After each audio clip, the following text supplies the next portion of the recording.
Hello friends, this is Ritesh. Welcome to English lab. आज हम लोग एक लंबे अंतराल के बाद मिल रहे हैं और अब कोशिश रहेगी कि हम लोग हमेशा ही मिले।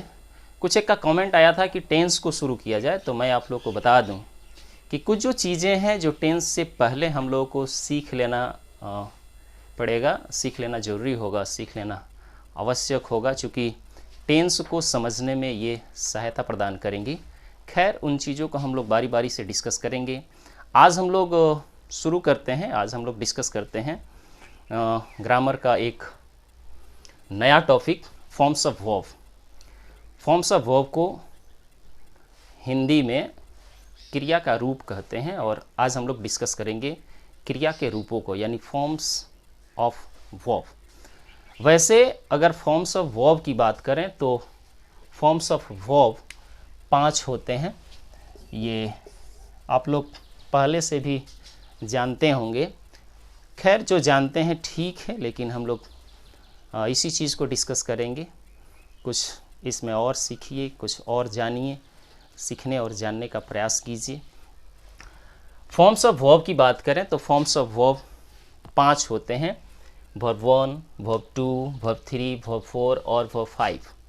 वर्ब 1 को हम लोग प्रेजेंट फॉर्म कहते हैं, वर्ब 2 को पास्ट फॉर्म कहते हैं, वर्ब 3 को पास्ट पार्टिसिपल फॉर्म कहते हैं, वर्ब 4 को प्रेजेंट पार्टिसिपल फॉर्म कहते हैं, इसे आईएनजी फॉर्म भी कहा जाता है, और वर्ब 5 को एस या ईएस फॉर्म कहते हैं। वर्ब 1 की अगर और बात करें तो यह वर्ब का प्लूरल फॉर्म होता है। वर्ब 1 जो होता है यह वर्ब का प्लूरल फॉर्म होता है और यह टेंस में वर्ब 1 जो है, वर्ब 1 अभी जैसा कि बताया कि यह प्लूरल फॉर्म होता है और इसका यूज़ प्लूरल नाउन प्रोनाउन के साथ होता है। वर्ब 2, वर्ब 3 और वर्ब 4 की अगर बात करें तो ये तीनों सभी नाउन प्रोनाउन के साथ, चाहे वो सिंगुलर हो प्लूरल हो, सभी नाउन प्रोनाउन के साथ सामान्य रूप से यूज़ होता है। इसमें कोई दिक्कत वाली बात नहीं है। वर्ब 3 और वर्ब 4 की अगर बात करें तो ये हमेशा ही, वर्ब 3 और वर्ब 4 हमेशा ही एक्जुलरी वर्ब के साथ आता है, एक्जुलरी वर्ब के साथ यूज़ होता है। बिना एक्जुलरी वर्ब का यह यूज़ नहीं होता है। वर्ब 3, जैसे मान लीजिए कि गो का हम अगर वर्ब 3 कहें तो गॉन। अगर हम प्लेड की बात करें, ये भी वर्ब 3 है। अगर हम गोइंग की बात करें, अगर हम प्लेइंग की बात करें तो यह वर्ब 4 है। और इस तरह के जो वर्ब हैं ये हमेशा ही एक्जुलरी वर्ब के साथ यूज़ होते हैं। वर्ब 5 की बात करें तो वर्ब 5 को एस या एस फॉर्म कहा जाता है और यह वर्ब का सिंगुलर फॉर्म होता है और टेंस में इसका यूज़ सिंगुलर नाउन प्रोनाउन के साथ होता है। वर्ब 5 का यूज़ टेंस में सिंगुलर नाउन प्रोनाउन के साथ होता है। चूँकि यह एक चीज़ और ध्यान देने वाली बात यह है कि जब हम किसी नाउन में एस या एस जोड़ते हैं, जब हम किसी नाउन में एस या एस जोड़ते हैं तो वह प्लूरल हो जाता है, लेकिन जब वर्ब में एस या एस लगता है तो वह सिंगुलर हो जाता है। यानी यहाँ वर्ब 5 जो है यह singular verb forms of verb है और वर्ब 1 जो है यह प्लूरल फॉर्म्स ऑफ वर्ब है। इतनी बात समझ में आ रही होंगी। आगे हम लोग बात करते हैं, जितने भी मेन वर्ब होते हैं, जितने भी मेन वर्ब होते हैं, पिछले वीडियो में वर्ब का डिस्कस हुआ था। जितने भी मेन वर्ब होते हैं, मेन वर्ब आप लोग समझ रहे होंगे। बात समझ में नहीं आ रही है तो पिछले वीडियो को देख लेना ज़रूरी होगा समझने के लिए। जितने भी मेन वर्ब होते हैं, चाहे वह एक्जुलरी वर्ब ही क्यों ना हो, एक्जुलरी वर्ब की संख्या 24, जो कि पहले ही बात हो चुकी हैं। इसमें से कुछ एक्जुलरी वर्ब जो होते हैं जो मेन वर्ब के रूप में भी काम करते हैं। तो जितने भी मेन वर्ब, चाहे वो एक्जुलरी वर्ब ही क्यों ना हो, सबके फॉर्म होते हैं। जैसे अगर इज, आर, एम की बात करें, जैसे हैज़, हैव, हैड की बात करें, जैसे डू, डज, डिड की बात करें, जैसे यूज्ड,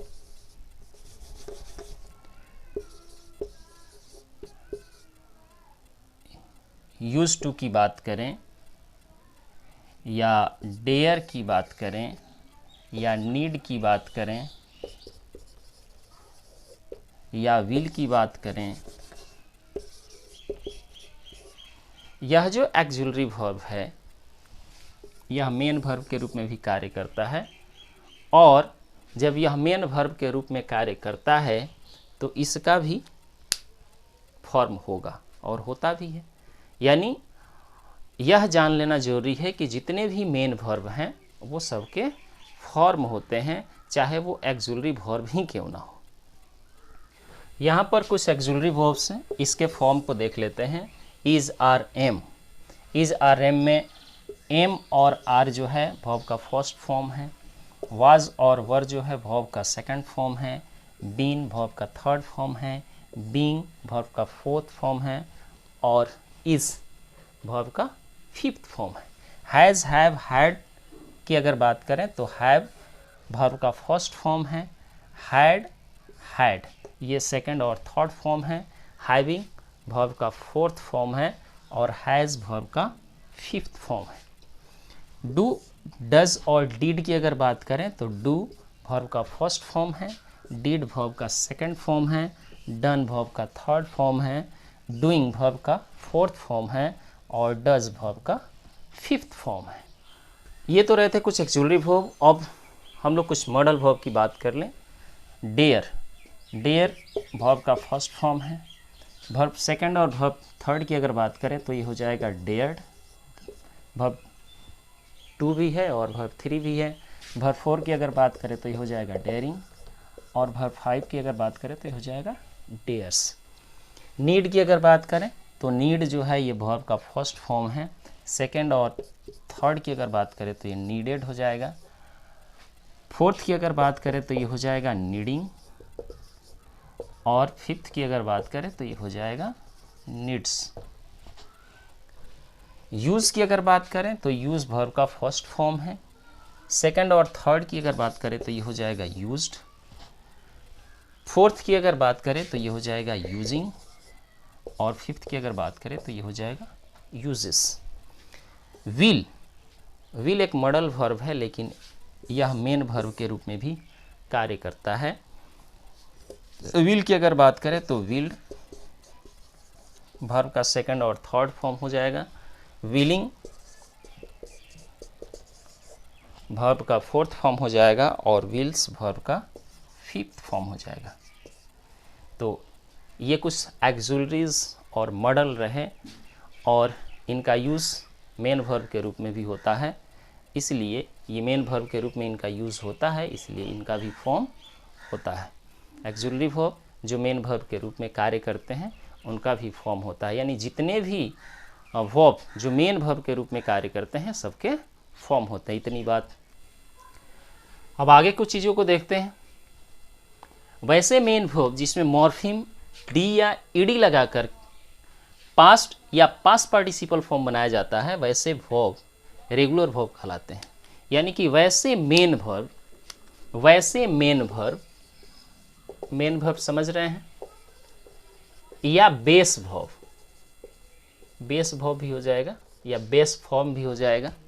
ठीक है, तो वैसे मेन वर्ब जिसमें मॉर्फिम डी या ईडी लगा करके पास्ट या पास्ट पार्टिसिपल फॉर्म बनाया जाता है, यानी वर्ब 2 या वर्ब 3। पास्ट का मतलब वर्ब 2, पास्ट फॉर्म का मतलब वर्ब 2, और पास्ट पार्टिसिपल फॉर्म का मतलब वर्ब 3। तो वैसे मेन वर्ब जिसमें मॉर्फिम डी या ईडी लगाकर पास्ट फॉर्म या पास्ट पार्टिसिपल फॉर्म बनाया जाता है, वैसे वर्ब रेगुलर वर्ब कहलाते हैं। ठीक है, यानी जो मेन वर्ब हैं यह दो प्रकार के हैं, एक रेगुलर वर्ब और दूसरा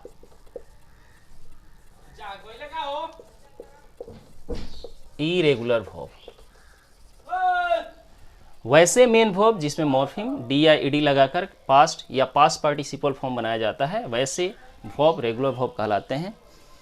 बाकी सभी वर्ब जो होते हैं वो इरेगुलर होते हैं, यानी ऐसे मेन वर्ब जिसमें वर्ब 2 या वर्ब 3 डी या ईडी लगा करके बनाया गया होता है, उसका फॉर्म चेंज किया गया होता है, वैसे वर्ब रेगुलर वर्ब कहलाते हैं। बाकी जितने भी वर्ब्स हैं वो सब इरेगुलर वर्ब्स हैं। अगर गो की बात करें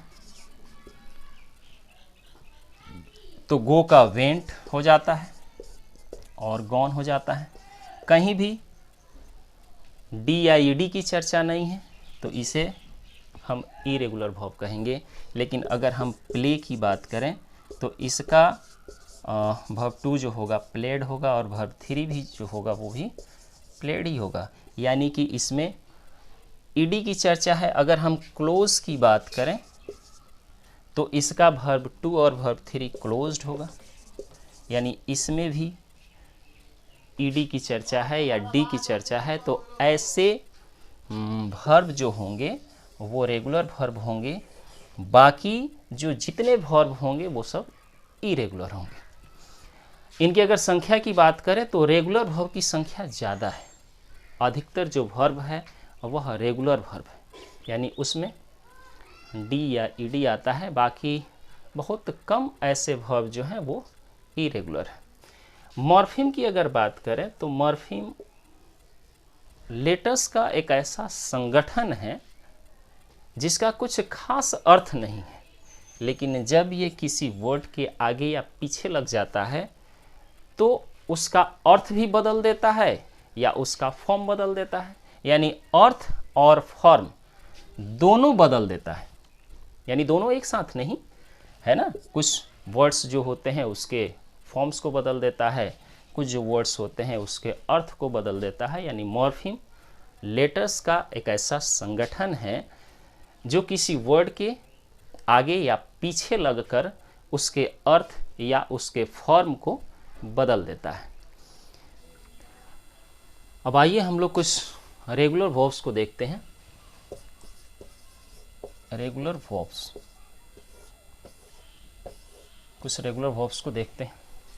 वैसे तो मेन वर्ब में डी या ईडी लगाकर वर्ब 2 या वर्ब 3 बनाया जाता है, यानी सामान्य नियम यही है कि वर्ब बेस वर्ब में डी या ईडी लगा करके उसका पास्ट या पास्ट पार्टिसिपल फॉर्म बनाया जाता है। जैसे यहाँ कॉल, आस्क और एक्सेप्ट की बात करें तो कॉल्ड, यानी ये हो गया वर्ब 2 और ये हो गया वर्ब 3। आस्क की अगर बात करें तो आस्क्ड, इसका भी आस्क्ड ही हो जाएगा। एक्सेप्ट की अगर बात करें तो एक्सेप्टेड हो जाएगा, दोनों में ही वर्ब 2 और वर्ब 3। जिस वर्ब के अंत में ई होता है, जिस वर्ब के अंत में ई होता है उसका पास्ट या पास्ट पार्टिसिपल बनाने के लिए केवल डी जोड़ दिया जाता है। ये एक चीज़ है, इसको ध्यान में रखना जरूरी है। जिस वर्ब के अंत में, जिस रेगुलर वर्ब के अंत में या डी या डी जब लगेगा तो रेगुलर वर्ब ही होगा, यानी जिस वर्ब के अंत में ई पहले से है उसमें केवल डी लगा करके वर्ब 2 या वर्ब 3 यानी पास्ट फॉर्म या पास्ट पार्टिसिपल फॉर्म बनाया जाता है। आगे कुछ देखते हैं। जिस वर्ब के अंत में वाई होता है, ये देखिए कुछ वर्ब्स हैं जिसके अंत में वाई है।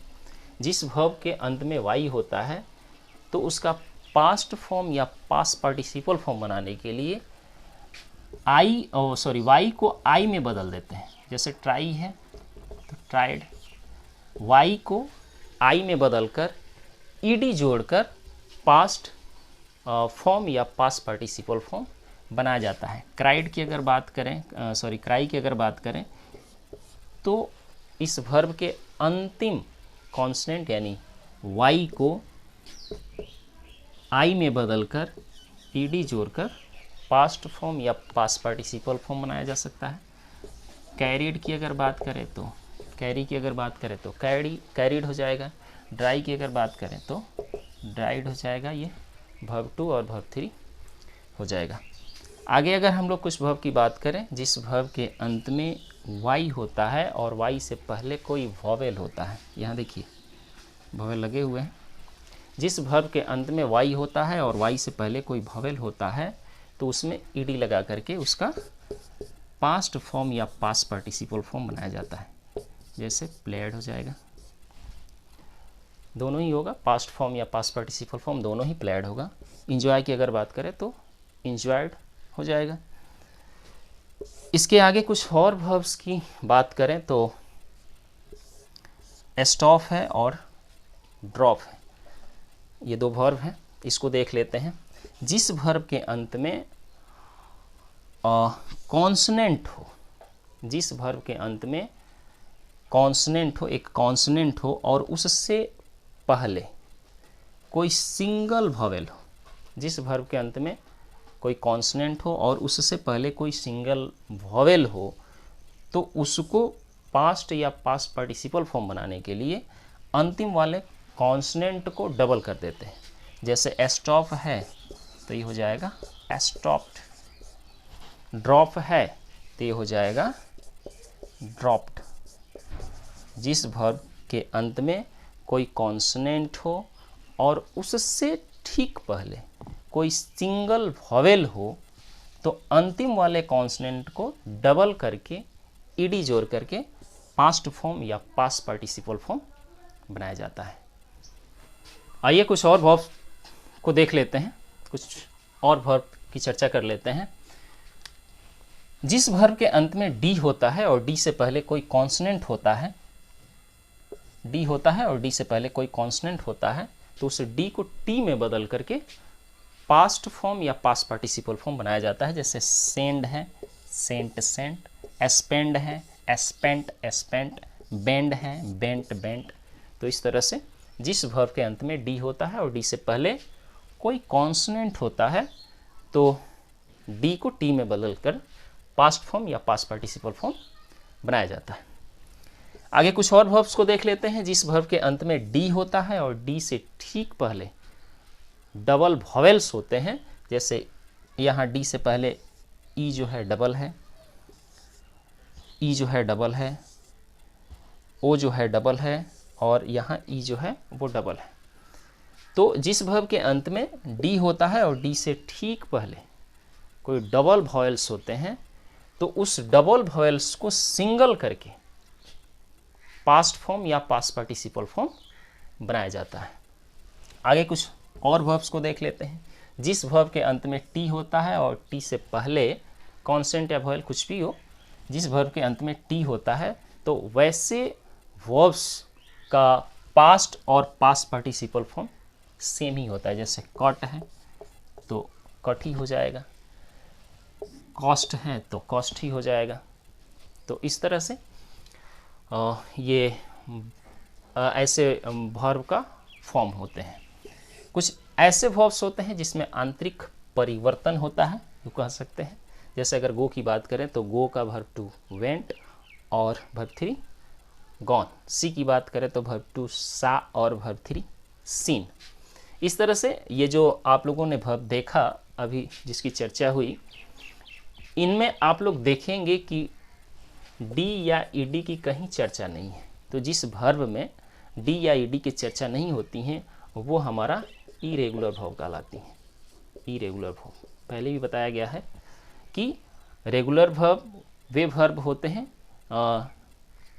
जिसमें डी या ईडी का प्रयोग होता है और उसके अलावा जितने भी वर्ब्स होते हैं वो सब इरेगुलर वर्ब्स होते हैं। यानी इरेगुलर वर्ब्स वैसे वर्ब्स होते हैं जिसके फॉर्म में डी या ईडी की चर्चा नहीं होती है, डी या ईडी का यूज़ नहीं होता है।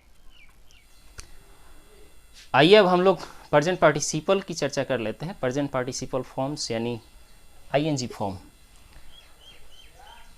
प्रेजेंट पार्टिसिपल फॉर्म में या वर्ब का प्रेजेंट पार्टिसिपल फॉर्म बनाने के लिए ऐसे वर्ब जिसके अंत में ई होता है तो उस ई को हटा करके आईएनजी प्लस करके यानी आईएनजी जोड़ करके उसका प्रेजेंट पार्टिसिपल बनाया जाता है। जिस वर्ब के अंत में ई होता है तो उस ई को हटाकर और आईएनजी जोड़ करके प्रेजेंट पार्टिसिपल या आईएनजी फॉर्म बनाया जाता है। जिस वर्ब के अंत में कॉन्सोनेंट होता है, जिस वर्ब के अंत में कॉन्सोनेंट होता है, कुछ और भी वर्ब को देख लेते हैं। जिस वर्ब के अंत में कॉन्सोनेंट होता है, जैसे सीट देखिए, यहाँ रन देखिए, यहाँ ड्रॉप देखिए, यहाँ हीट देखिए। जिस वर्ब के अंत में कॉन्सोनेंट होता है और उससे ठीक पहले कोई वॉवेल होता है तो अंतिम वाले कॉन्सोनेंट को डबल करके और आईएनजी जोड़ करके उसका प्रेजेंट पार्टिसिपल या आईएनजी फॉर्म बनाया जाता है। जैसे सीट है सीटिंग, रन है रनिंग, ड्रॉप है ड्रॉपिंग, हीट है हीटिंग। आगे कुछ और वर्ब्स को देख लेते हैं। जिस वर्ब के अंत में आईई होता है, यहाँ देखिए आईई है, लाई, टाई, डाई। जिस वर्ब के अंत में आईई होता है तो उसका प्रेजेंट पार्टिसिपल फॉर्म बनाने के लिए उस आईई को वाई में बदलकर आईएनजी जोड़कर प्रेजेंट पार्टिसिपल फॉर्म बनाया जाता है। जिस वर्ब के अंत में आईई होता है तो उस आईई को वाई में बदलकर आईएनजी जोड़कर प्रेजेंट पार्टिसिपल फॉर्म बनाया जाता है। इतनी बात तो समझ में आ ही गई होगी। एक और फॉर्म्स है एस या ईएस फॉर्म्स, उसकी भी चर्चा कर लेते हैं। आइए अब हम लोग सिंगुलर फॉर्म्स ऑफ वर्ब की चर्चा कर लेते हैं। तो सिंगुलर फॉर्म्स ऑफ वर्ब में वैसे वर्ब जिसके अंत में C H, S H, S S, O, X या जेड रहता है। ध्यान से देखिए, C H, S H, S S, O, X या जेड रहता है, तब ऐसे वर्ब्स में ईएस लगा करके या ईएस जोड़कर सिंगुलर फॉर्म्स ऑफ वर्ब बनाया जाता है, यानी वर्ब का फिफ्थ फॉर्म बनाया जाता है। यहाँ वॉच के अंत में सी एच है, कैच सी एच है, गो ओ है, डू ओ है, वाश एस एच है, टीच सी एच है, किस एस एस है, टच सी एच है, पास एस एस है, टैक्स एक्स है।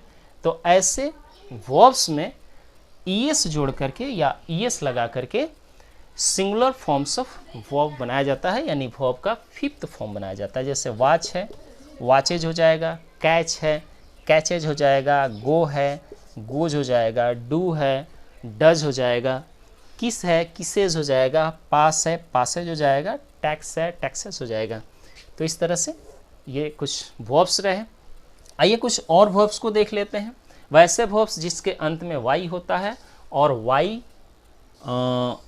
वाई होता है, तो ऐसे वर्ब्स का singular forms of verb Y को आई में बदल करके ईएस जोड़ करके उसका सिंगुलर बना देते हैं। यानी वैसे वर्ब जिसके अंत में वाई होता है, तब वाई को आई में बदल करके और ईएस जोड़ करके सिंगुलर फॉर्म ऑफ वर्ब यानी वर्ब का फिफ्थ फॉर्म बनाया जाता है। जैसे क्राई है, क्राई के अंत में वाई है, ड्राई है, अंत में वाई है, स्टडी है, स्टडी के अंत में वाई है, कैरी है, कैरी के अंत में वाई है, ट्राई है और ट्राई के अंत में भी वाई है।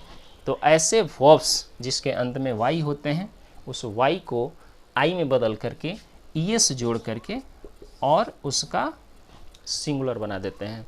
यानी ड्राई है तो ड्राइज हो जाएगा, स्टडी है तो स्टडीज हो जाएगा। इस तरह से वाई को आई में बदल करके और ईएस जोड़ करके सिंगुलर फॉर्म्स ऑफ वर्ब यानी वर्ब का फिफ्थ फॉर्म बनाया जाता है। आगे कुछ और वर्ब्स को देख लेते हैं। जिस वर्ब के अंत में वाई होता है, वाई हो या नहीं हो उससे कुछ फर्क नहीं पड़ता है, लेकिन अगर वाई हो और वाई से पहले कोई वोवेल हो तो ऐसे वर्ब्स में एस जोड़ करके उसका सिंगुलर बनाया जाता है। इसके अलावा, इन दो के अलावा बाकी जितने भी वर्ब्स होते हैं जनरली उसमें एस जोड़ करके वर्ब का फिफ्थ फॉर्म बनाया जाता है। जैसे नो है तो नोज हो जाएगा, लुक है तो लुक्स हो जाएगा, वांट है वांट्स हो जाएगा, वॉक है वॉक्स हो जाएगा। ठीक है, तो इस तरह से ये आज हमारा फॉर्म्स ऑफ वर्ब जो एक हम लोगों ने टॉपिक लिया था शुरू में, ये आज समाप्त हुए। मिलते हैं हम लोग अगले वीडियो में, और अगले वीडियो में अगले टॉपिक की चर्चा होगी। तब तक हंसते रहिए, मुस्कुराते रहिए, बने रहिए मेरे साथ। Thank you.